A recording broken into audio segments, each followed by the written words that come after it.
Okay, little disclaimer about the Nicholas Barclay video. I just did a little bit of editing and I realized that I say now an awful lot, and so I'm a little bit awkward because this is the first time I filmed a video like that. So I'm sorry. And I also noticed that I mispronounced a few words. If that's the case, I'm also sorry, but this isn't my mother tongue and I hope it gets better also through this experience. And I also just filmed a little of the footage of the mother meeting him at the airport, and I remembered it differently than what I just saw. There's still this little bit where she looks kind of uncomfortable, but she hugged him and all, and I didn't remember that.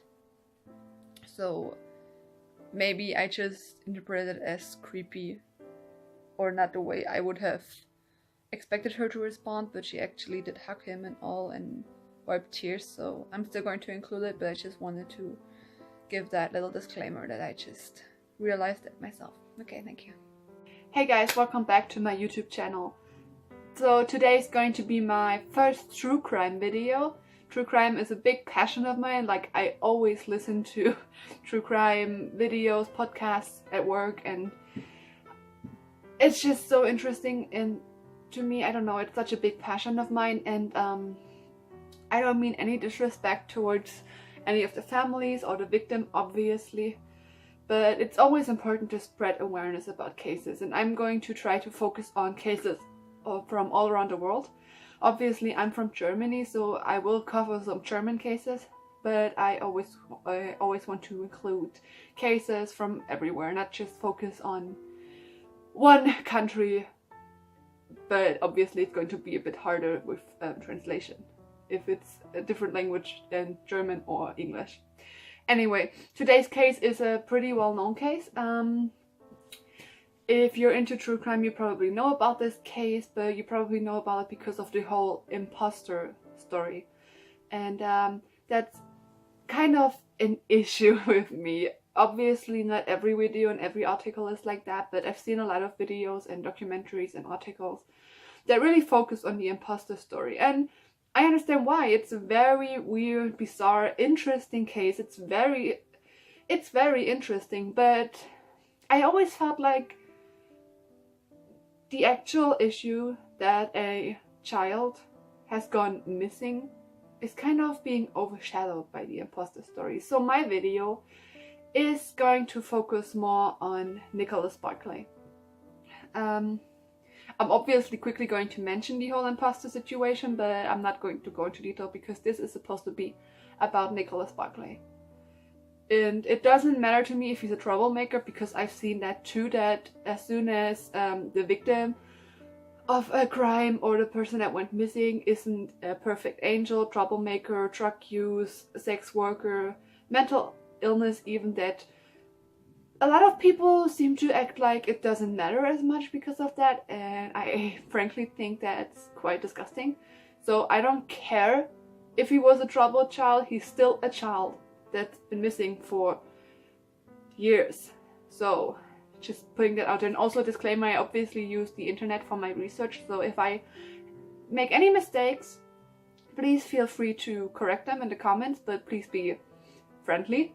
I don't mean to spread false information. I try to check everything. I'm going to mention if I found some information that confused me or that I'm not certain of. Isn't she beautiful? And here is her brother, Nick. Now on to what matters. This is the story of Nicholas Barclay. Now, like I said, I'm trying to focus more on Nicholas' disappearance, but there isn't that much information out there because of the whole imposter story kind of overshadowing it, but I still tried my best. Nicholas Barclay was a blonde-haired, blue-eyed young boy who went missing on June 13, 1994 from San Antonio, Texas at the age of 13 years. Nicholas was reported missing on the 13th by his family, though in some sources I found the claim that he hadn't been seen since the 10th. Though, like I said, I can't really be sure of that, so take that with a grain of salt. I just read it and I thought I would put it in a video as kind of information because I thought it was interesting, but I'm not sure if it's actually true. He went missing after a basketball game with friends in the neighborhood park. And supposedly after that basketball game, he used the payphone to call home to ask for a ride home. Now, Jason, his brother, though I've seen him referred to in some articles as his uncle, which was really quite confusing, though I think it's his step brother. But I just pointed that out, it was kind of confusing. I think it's his step brother though. Jason picked up the phone and told Nicholas that he couldn't get picked up because Beverly, his mother, Nicholas' mother, was asleep after a night shift and he refused to wake her. So Jason just told Nicholas to walk home. Now, I found in a certain article mentioned that the basketball field is located in Fort Sam, Houston, which would have been about a 2 to 3 mile walk home. Though, like again, don't quote me on that, but that's just information that I haven't heard of before and I found it in a source that I'm going to mention later. So he obviously didn't arrive home since he went missing, like I said. But the family wasn't really concerned at first, which could maybe explain the 3-day wait to report him missing, since he was a troubled child. He was told to have trouble in school frequently, he had a short-fused temper, he constantly clashed with his mother, which is, while Nicholas grew older, his mother apparently started to have more issue in controlling him, so that's why she asked Jason to live with her to help her. So reportedly the police was called to the residence pretty often because of issues, and Nicholas was well known to the police because of prior issues. Obviously he was a troubled child. So the police quickly went with the runaway theory. There are 2 specific reasons why people believe that Nicholas might have run away. The first one is that the next day, the day after he went missing, he would have been in a court hearing. And the second reason is that he was supposedly in a heated argument with his mother because he stole a pair of sneakers before he went missing. So it seems pretty cut and clean, right? He ran away and he'd be back soon. Now, police still searched the home after Nicholas disappeared and they soon discovered that Nicholas hadn't packed anything. Nothing was missing.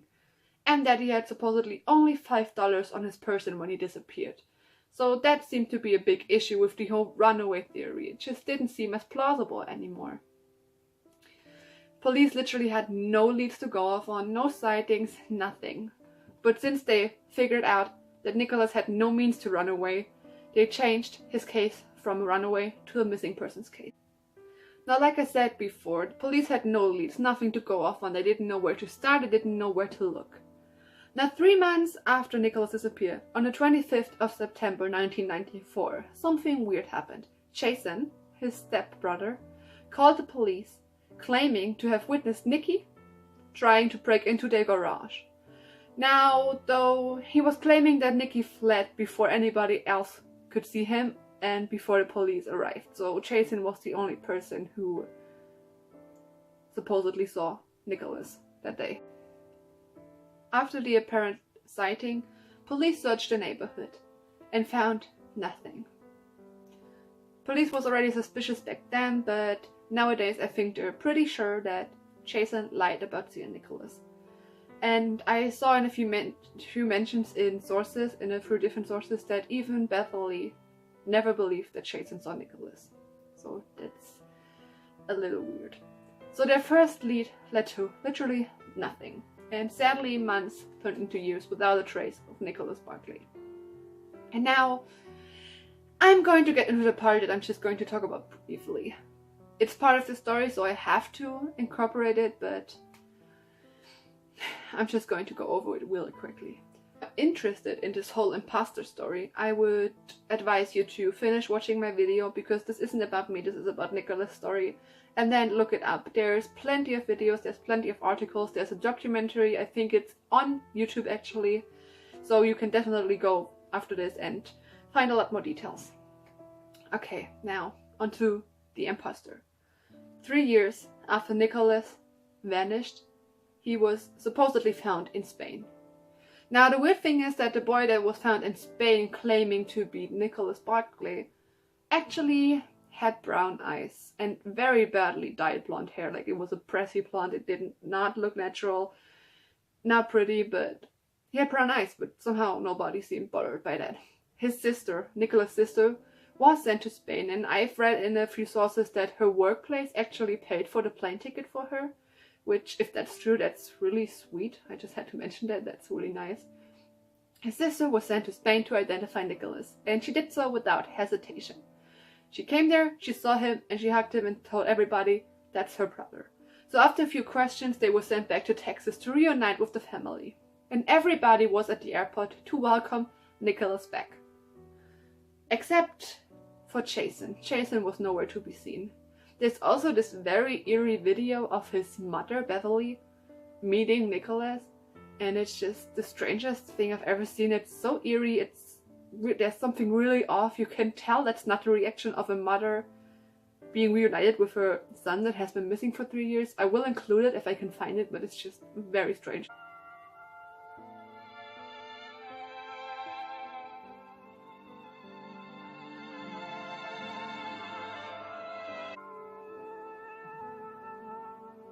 He was like totally covered up. So then I got scared. So after Nicholas was brought home, he started to tell these really obscure stories. He told them that he was kidnapped and brought to Europe into a child trafficking sex ring. That the kidnappers apparently changed his appearance, including his eye color. He somehow, I think it's in the documentary, someone told him about they had some weird technology that people don't know of that could change eye color. He also claimed that he was in France for a long time and that's why he suddenly had a French accent. Now, the family seemed to completely believe all of this. Or did they? Now, fasting forward a bit, a private investigator named Charlie Parker was very suspicious of the story, and rightfully so. It's a very strange story. After personally talking to the supposed Nicholas and sitting down with him and actually comparing ears, which I thought was such an interesting little detail.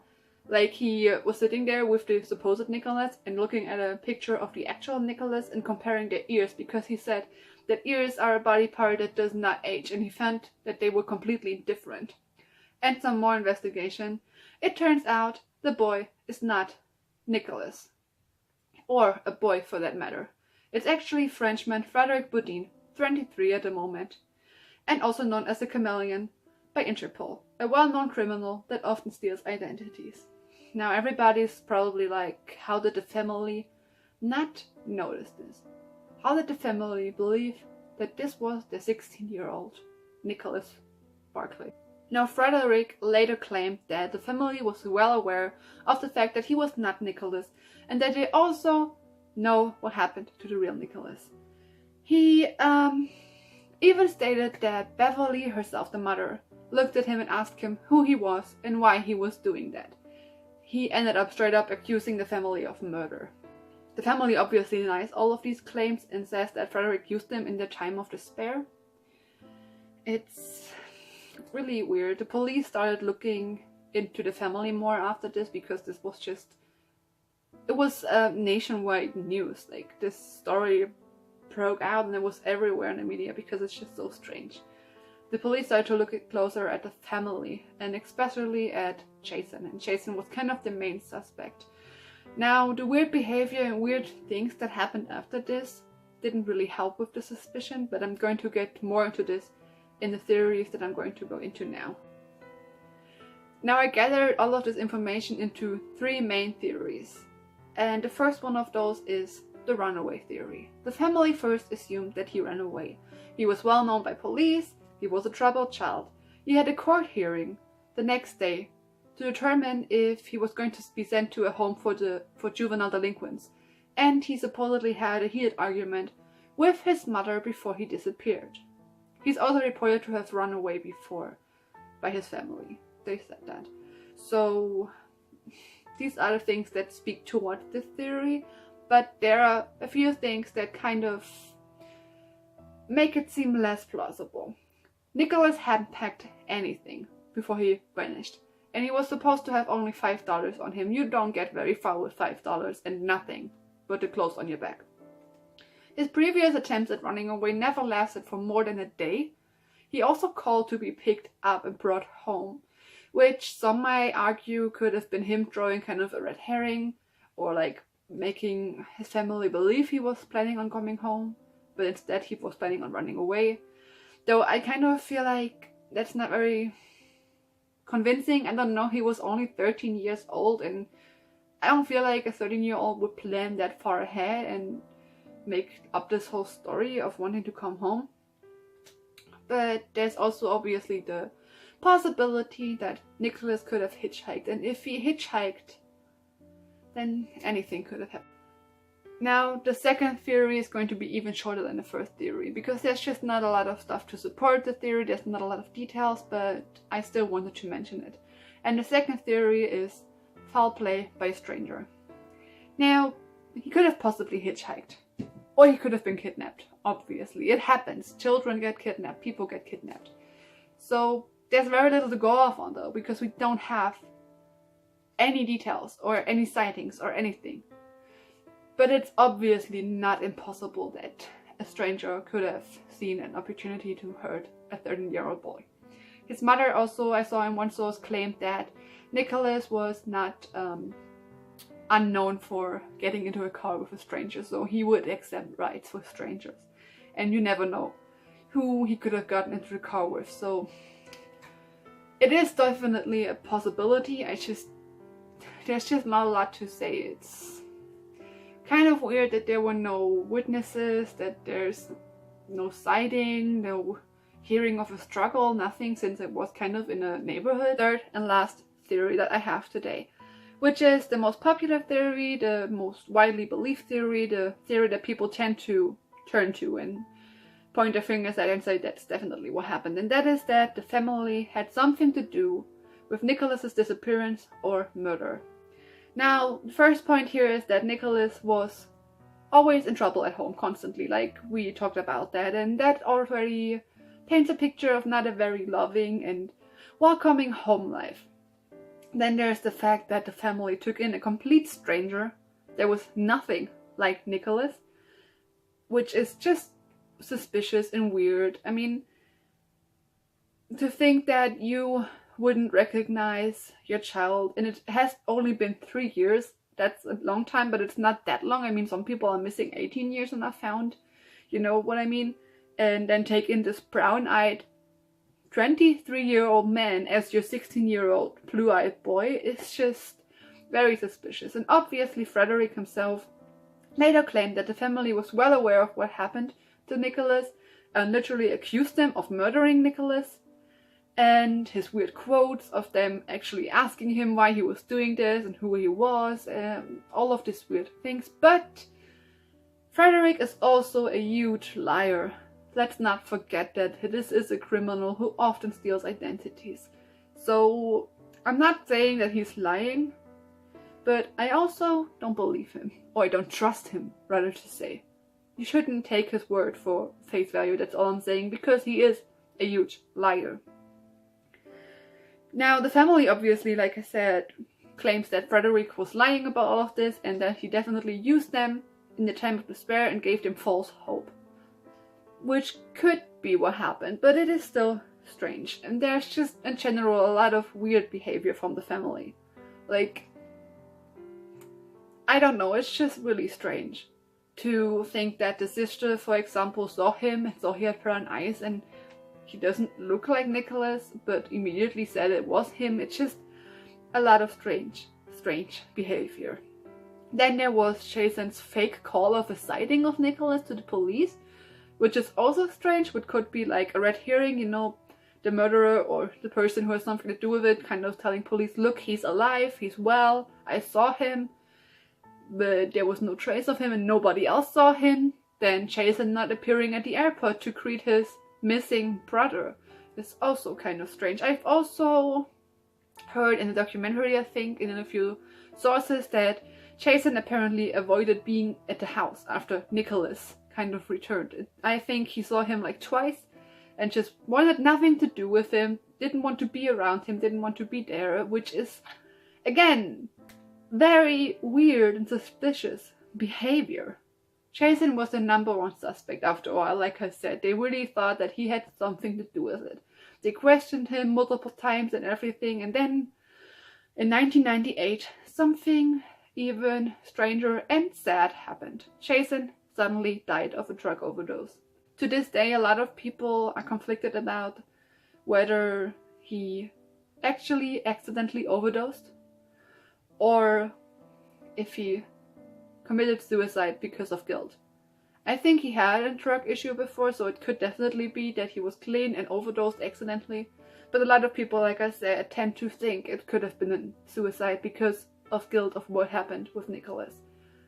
A theory I think that is out there is that it was that something happened with Nicholas, that Jason killed Nicholas and his mother was there, but there was an accident. Like, it wasn't supposed to happen, like they weren't trying to kill him, but it kind of got out of hand. Maybe Nicholas was causing trouble again and provoking him, and something happened. So that after years, the guilt was too much for him and he killed himself. Then there was weird behavior of Beverly herself. She was very resistant and refused very strongly to be DNA tested.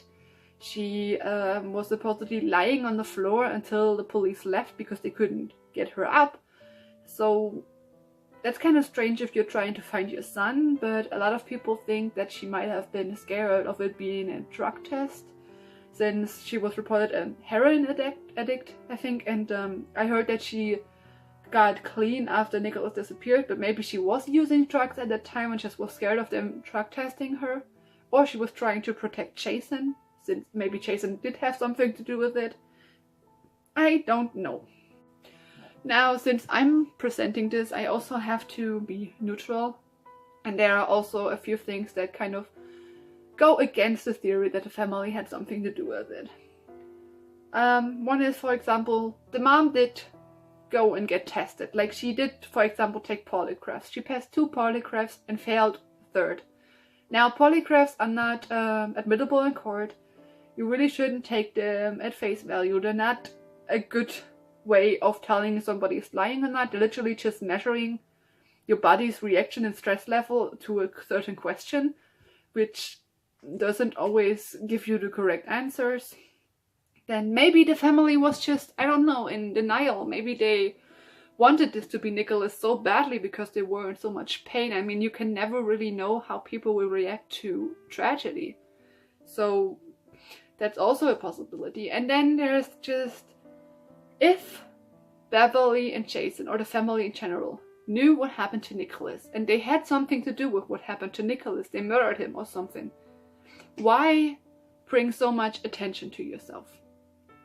I mean, it's been 3 years since Nicholas disappeared and there were no leads, nothing, until they brought in the stranger and had national attention. So that were the theories for now. I don't have more on these theories. I'd like you to comment below what you think, because I always think people have such great ideas. But that was basically all I had now. Nicholas is still missing and the case is obviously still unsolved. He's classified as endangered missing with foul play suspected. The case, I think the issue was that the case had not been taken seriously enough from the start, which happens a lot with missing people. And I kind of see where the police was coming from in this case, but I just wish that they would take every case serious from the moment before. And if it's true that the family waited 3 days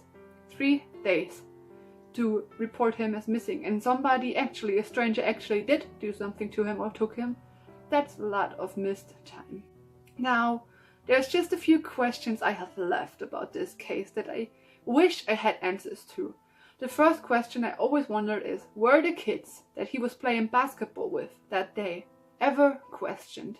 I couldn't find that information anywhere, nowhere. I've never heard about it, and I've always wondered, were these kids that he was supposedly playing basketball with ever questioned? It was also in the neighborhood. Were the people living there ever questioned? Then the second question is also kind of along this: who was he with? Not only did I never find if these people were questioned, they were never mentioned.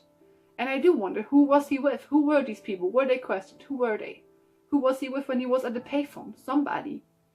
We never got that information. I don't know if the police ever went after that. I wish, or I hope they did, but it would just be interesting to know. Then the third question that I have is, did somebody see him leave by himself? Like I said, the basketball field was in Fort Sam Houston. That's a neighborhood. Not only were there the kids that were playing as well, but it was a neighborhood. Somebody must have seen him if he was ever there. And then the fourth question that I have is, did he tell somebody that he wanted to run away? Because we've seen it before, that people who want to run away tell a friend or somebody. And if so, why did that person never come forward to tell people that he wanted to run away? If you want to do some more research on this case or look up, I have this very good article that I found and I used as a source a lot, and I'm going to mention it now. Because the person, as the author, had the same kind of motive as me with the article, that she wanted to focus more on Nicholas' disappearance instead of the imposter, and that is the article Justice for Nicholas Barclay by Brenda Thornlow. Now I'm just going to go quickly into the description of Nicholas when he was last seen, and after that I'm going to quickly state my own opinion. I know that some people don't want to hear these opinions or care about the opinions, so I'm going to do that at the end of the video. So if you don't care, please listen to this description, and after that you can click off. Okay. So Nicholas had blonde hair. I've seen it described as light brown in some articles, but all of the pictures I've seen, I think it's blonde, and blue eyes. He was last seen wearing a white shirt, black sneakers, purple pants, and a pink backpack. His nickname is Nicky, so if he was alive today, he might be going by Nicky instead of Nicholas. He was a Caucasian male. He had tattoos, the letter J on his shoulder, the letter T on his left hand between his thumb and forefinger, and the letter L and N on his left outer ankle. He had a gap in his front teeth. He was diagnosed with attention deficit disorder. He was very small for his age when he disappeared. He was only 4'8" and weighed 80 pounds. He is missing since June 13, 1994 from San Antonio, Texas, and he was only 13 years old when he went missing. So if he was alive today, he would be around 37 years old.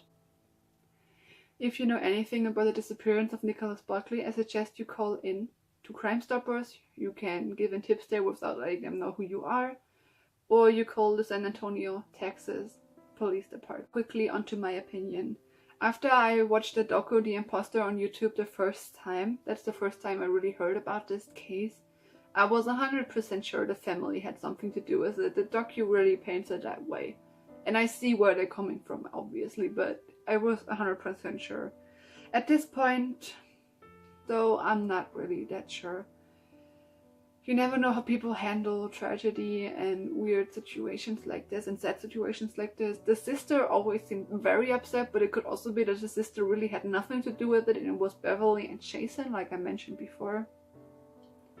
It also could be that he was, since he was a troubled child, that he got into trouble again or with somebody he shouldn't have and got in time. I really don't know what happened to Nicholas.